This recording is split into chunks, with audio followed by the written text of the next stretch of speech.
So guys, this is going to be a shorter video because I didn't really think there was too much to talk about in this one.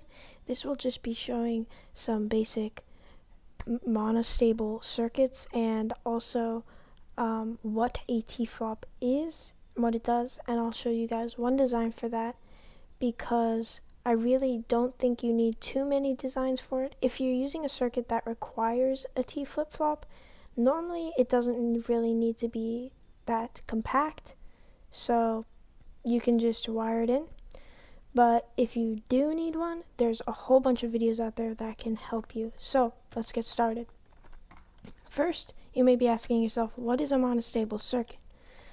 A monostable circuit is a pulse shortener. So as you can see, I'm giving a pulse and it shortens it and it shortens it again. This is because this is a dual-edged monostable circuit by using an observer to detect the update of the lever. It works by detecting the update. So dual-edged means at the beginning of a pulse, it gives a pulse, and at the end of a pulse, it gives a pulse. So these are both single-edged monostable circuits, and I'll tell you what that means and what these ones are. So this one is a rising edge monostable circuit, meaning it gives a pulse at the beginning of the pulse. And the way this one works is by powering this redstone, this block, this powers this block, powering this, but while this powers and pushes up, this powers this block for one tick, and this repeater can grab that signal and power it, but then this block has been pushed up and there's nothing that this redstone can do anymore. So as you can see, it gives a pulse at the beginning and not the end. This, however, and here's how to build it. This is a sticky piston and repeater, redstone, block on its face. And now we have the falling edge monostable circuit, meaning it is at the end of the pulse. This one is powered. So as you can see, at the end it's powered, but not at the beginning. The beginning of the pulse is when I turn it down.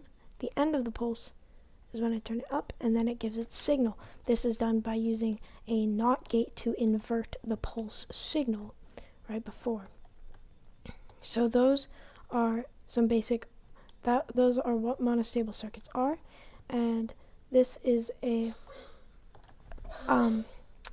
small one if you're going up and down, falling edge monostable circuit. So as you can see, at the beginning of the pulse there is nothing, and this one actually uses bud powering, which I'll make a tutorial on that as well. But basically at the end of the pulse, this torch gives a small flash. And so here's the T flip-flop design that I have, and it works pretty well. The way it works is it uses a so first, a T flip-flop is turning a pulse into an unending one, into an unending pulse until you give it another pulse. So as you can see, if I give this a pulse by a button, this is now an unending pulse until we give it another flick. The way this one works is just running in our monostable circuit into a sticky piston, and sticky pistons actually do spit out their blocks if they receive a one tick pulse, the shortest pulse that you can get in Minecraft. An observer gives one of those. And when it spits out its block, this torch is now powering the block above it, powering this redstone, as you can see. And then it grabs its block back at the second pulse. So really simple, and I think quite cool.